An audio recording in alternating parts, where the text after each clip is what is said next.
প্রচন্ড শীতে ফরজ গোসল প্রয়োজন পড়লে কি কোনো ছাড় রয়েছে? অজুর সময় ঘন দাড়ির ভেতর পানি কিভাবে পৌঁছাতে হবে? ব্যাংকে ডিপিএস করা কি হালাল হবে? নবজাতকের বমি কাপড়ে লাগলে নামাজ হবে কিনা? মৃত মানুষকে দাফন করার পর কবরের উপর নারিকেল পাতা রাখা হয়, এটার বিধান আছে কি? যে ঘরে সূরা বাকারা পড়া হয় সে ঘরে জিন শয়তান প্রবেশ করতে পারে না, এটা কি সঠিক? কোন কাজ করলে পরিবারে অশান্তি দূর হবে ও আর্থিক সচ্ছলতা ফিরবে? মাগরিবের সময় ঘুমিয়ে বা শুয়ে থাকা বা খাওয়ার বিধান সম্পর্কে জানতে চাই। মৃত ব্যক্তির উদ্দেশ্যে মসজিদে মিষ্টি দিলে কি কোনো সওয়াব হবে? নামাজে তেলাওয়াতে ভুল হলে কি সিজদা দিতে হবে? কোরআন মজিদ কি শুয়ে শুয়ে পড়া যাবে? খাটের উপর দাঁড়িয়ে নামাজ পড়া যাবে কিনা? আর বিলম্ব না করে চলুন আপনাদের যে প্রশ্নগুলো ইতিমধ্যে আমাদের কাছে চলে এসেছে সেগুলোর উত্তর দিয়ে আমরা শুরু করি। মহিমা মাহি, আপনি জানতে চেয়েছেন নবজাতকের বমি কাপড়ে লাগলে নামাজ হবে কিনা। দেখুন, বমি নাপাক, সেটা নবজাতক হোক অথবা প্রাপ্তবয়স্ক কেউ হোক, সবার বমি নাপাক, যার কারণে এটি লাগলে নাপাক হয়ে যাবে। এমনি নাসিমউদ্দিন, আপনি জানতে চেয়েছেন অজুর সময় ঘন দাড়ির ভেতর পানি কিভাবে পৌঁছাতে হবে।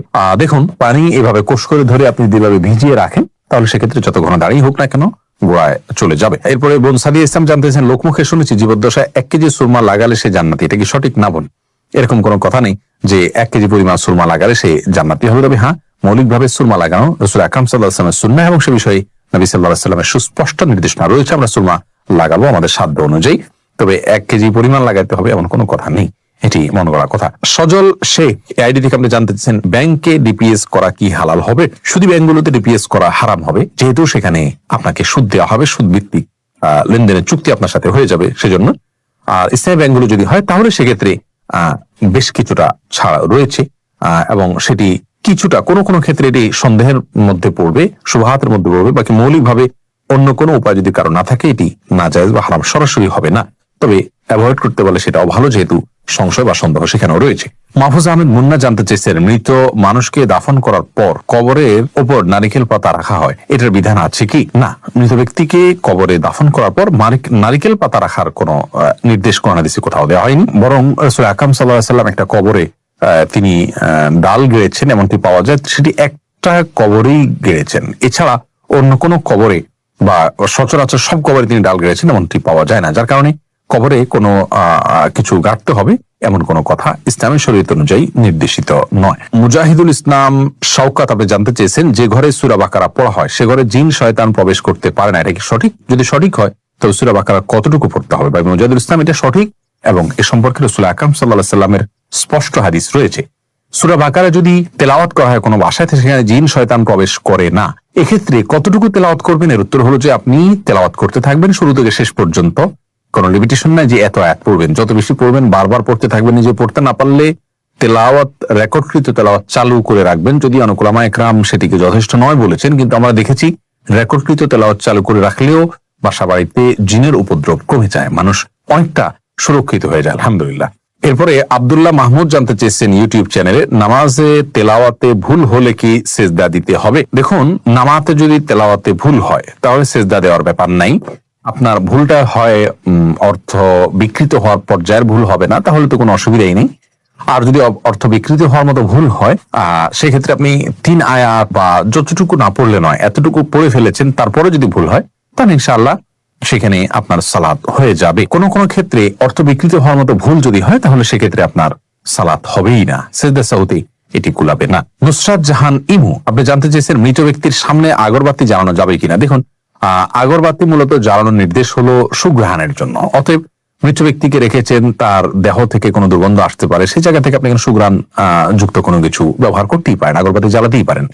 এছাড়া মসজিদে আগরবাতি জ্বালানোর কথা মুরাদুল্লাহ বলেছেন, ইমানদারের বাসা বাড়িতে আগরবাতি অথবা ধূপের আপনার ধোঁয়া এটা প্রজ্বলন করা হবে সুঘ্রাণের জন্য, এটি ভালো, এটি খারাপ কোনো কাজ নয়, মৃত ব্যক্তির জন্য করতেই হবে এমন কোনো বিষয় নয়। নাহিদ নোমান জানতে চেয়েছেন কোন কাজ করলে পরিবারে অশান্তি দূর হবে ও আর্থিক সচ্ছলতা ফিরবে। ভাই নাহিদ, এর জন্য আপনাকে আমি পরামর্শ দেব দুটি কাজ সবচেয়ে গুরুত্বের সাথে করা, এক হলো দুরূদ শরীফ আর একটা হলো ইস্তেগফার। এই দুটি জিনিস আপনি বেশি বেশি করে পাঠ করবেন। রাসূল আকরাম সাল্লাল্লাহু আলাইহি ওয়াসাল্লামের হাদিস থেকে বোঝা যায় দুরূদ এটা বেশি বেশি করে পাঠ করলে মানুষের বিপদ আপদ দূর হয়, পেরেশানি থেকে আল্লাহ তাআলা মুক্তি নসিব করেন। ইস্তেগফারের ক্ষেত্রে আল্লাহ তাআলা বলেছেন সূরা নূহের মধ্যে فقلت استغفروا ربكم انه كان غفارا يرسل السماء عليكم مدرارا ويمددكم باموال وبنين ويجعل لكم جنات ويجعل لكم انهارا। আয়াতগুলোর আলোকে অনেক মুফাসসিরিন ইকরাম, অনেক উলামা ইকরাম বলেছেন যে ইস্তেগফার বেশি বেশি করলে আল্লাহ তাআলা রিজিক বৃদ্ধি করেন এবং মানুষের রিজিক অনটন দূর করেন। অতএব এই দুটি আপনি নিয়মিত করবেন, সেই সাথে আপনি খুব সিরিয়াসনেসের সাথে হালাল উপার্জনের জন্য চেষ্টা করে যাবেন। আল্লাহ তাআলা আপনার সমস্যাকে দূর করে দিন। এরপরে ফারিয়া ইসলাম জানতে চেয়েছেন, কোরআন মজিদ কি শুয়ে শুয়ে পড়া যাবে? হ্যাঁ বোন ফারিয়া, কোরআন মজিদ শুয়ে শুয়ে পড়া যাবে, কোরআন মজিদ শুয়ে পড়া যাবে না এমন কোনো কথা কোরআন হাদিসের কোথাও বলা হয়নি। বরং সাধারণ অবস্থায় কোরআন মজিদ পড়া যাবে, তবে কোরআন মজিদের প্রতি কোরআন মজিদকে বুকের মধ্যে ধরে অসম্মানজনক ভাবে শুয়ে শুয়ে পড়া উচিত না। আপনি মুখস্থ থেকে পড়তে পারেন, আর সাধারণ অবস্থায় বসে বসে সুস্থ অবস্থায় আপনার কোরআন মজিদ পড়ার চেষ্টা করা উচিত। ইস্তাব্রো বাণী এই আইডি থেকে আপনি জানতে চেয়েছেন, খাটের উপর দাঁড়িয়ে নামাজ পড়া যাবে কিনা? যাবে, কোনো অসুবিধা নেই। আপনি খাট হোক আর ভূমি হোক, ফ্লোর হোক, যে কোনো জায়গায় দাঁড়িয়ে সালাত আদায় করতে পারবেন। আপনি স্বাভাবিকভাবে যদি সালাত আদায় করতে অসুবিধা না হয় তাহলে সেক্ষেত্রে কোনো অসুবিধা নেই। হ্যাঁ, কোনো খাটের উপরে দেখা যায় যে ম্যাট্রেস বা ফোম থাকার কারণে অনেক দূর ডেবে যায়, যার কারণে রুকু সিজদায় তিনি ব্যালেন্স রাখতে পারেন না এবং সুন্দরভাবে সালাত আদায় করতে পারেন না, সিজদা সঠিকভাবে করতে পারেন না।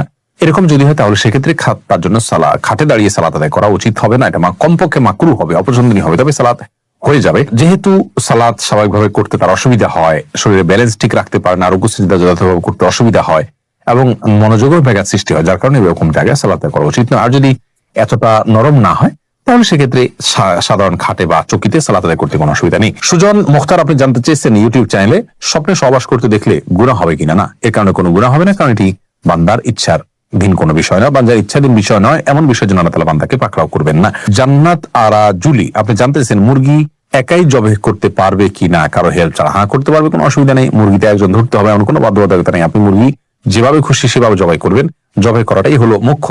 বিসমিল্লাহ বলে জবাই করতে পারলে আপনি নিজে একাও করতে পারেন, কোনো অসুবিধা নেই। এমনি মামুন হোসেন জানতে চেয়েছেন, মৃত ব্যক্তির উদ্দেশ্যে মসজিদে মিষ্টি দিলে কি কোনো সওয়াব হবে? দেখুন, মৃত ব্যক্তির পক্ষ থেকে আপনি গরিব দুঃখীকে খাবার দিতে পারেন, কোনো অসুবিধা নেই। দিনক্ষণ ঠিক না করে আপনি গরিব দুঃখীকে খাবার দিলেন। মসজিদে বিশেষভাবে খাবার দিতে এমন কোনো কথা নেই। গরিব দুঃখীকে খাবারটা আপনি বাইরেও দিতে পারেন, তাদের বাসা পৌঁছে দিতে পারেন।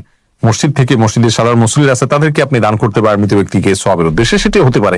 কিন্তু এটিকে আমাদের দেশে যেরকম সিস্টেম বানিয়ে নিয়েছে এমন মানুষ, যে কেউ মারা গেলে মসজিদে মিষ্টি পাঠানো, জিলাপি পাঠানো, মুসল্লিদেরকে খাওয়ানোর জন্য, এরকম কোনো নির্দেশ, আলাদা পার্টিকুলার নির্দেশ ইসলামে দেওয়া হয়নি।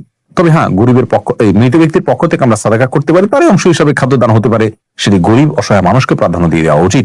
মসজিদে না দিয়ে আপনি সেটি যদি বস্তিতে দেন, গরিব মানুষের বাসা বাড়িতে দেন, সেটি আরো বেশি সওয়াবের কারণ হবে ইনশাআল্লাহ। এমডি রায়হান সিদ্দিকী আপনি জানতে চাইছেন, মাগরিবের সময় ঘুমিয়ে বা শুয়ে থাকা বা খাওয়ার বিধান সম্পর্কে জানতে চাই। দেখুন ভাই রায়হান, মাগরিবের পরে এশার আগে শোয়ার ব্যাপারে হাদিসে নিষেধাজ্ঞা রয়েছে। নবী সাল্লাল্লাহু আলাইহি ওয়াসাল্লাম অপছন্দ করতেন এই সময় শোয়াটাকে, যার কারণে মাগরিবের পরে শোয়া উচিত নয়।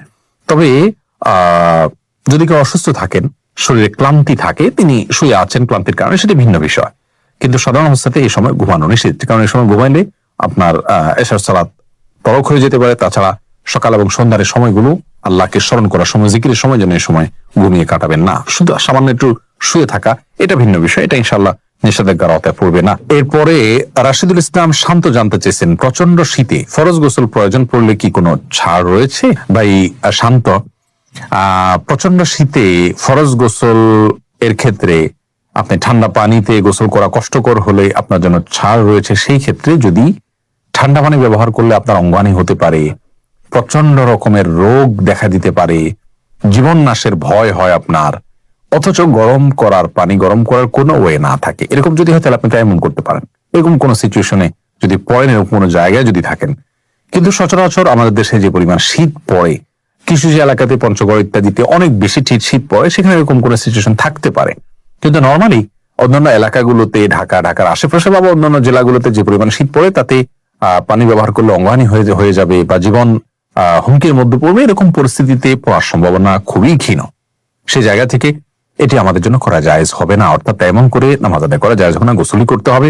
আর গরম পানির ব্যবস্থা কম বেশ প্রায় বেশিরভাগ জায়গায় আজকাল থাকে। একটু কষ্ট হয়, হয়তো একটু বিব্রতকর পরিস্থিতিতে পড়তে হয়, অন্যরা জেনে যাবে, তাতে কি?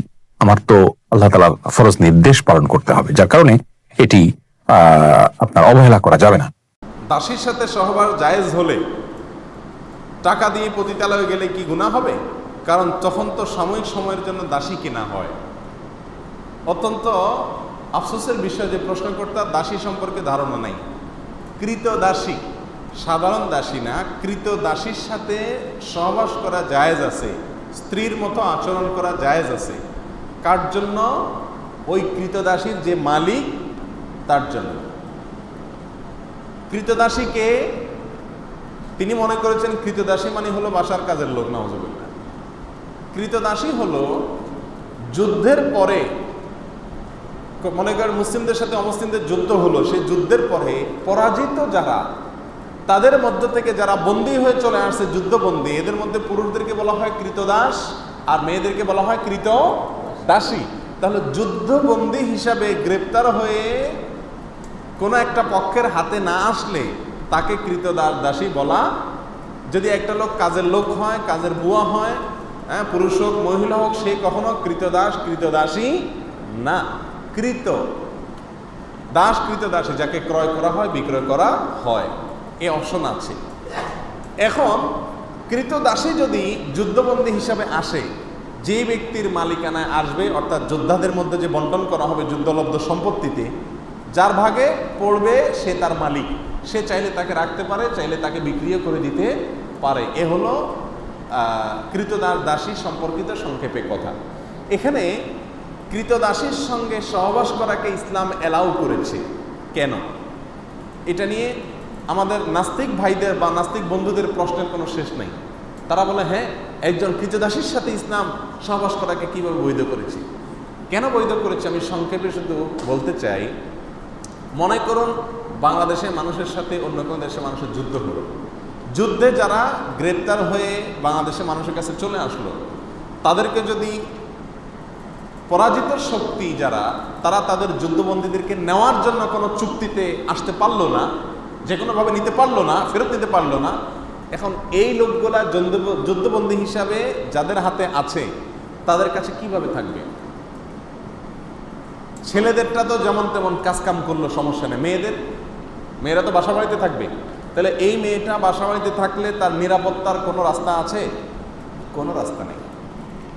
একজন নিরীহ মেয়ে যদি আপনার বাসায় থাকে, আপনার ভেতরকার পশুত্ব তার প্রতি হামলে পড়ার জন্য আপনাকে প্ররোচিত করবে কি করবে না? এটা হলো ন্যাচারাল বিষয়, এটাকে অস্বীকার করার কোনো সুযোগ নেই, এটা বাস্তবতা।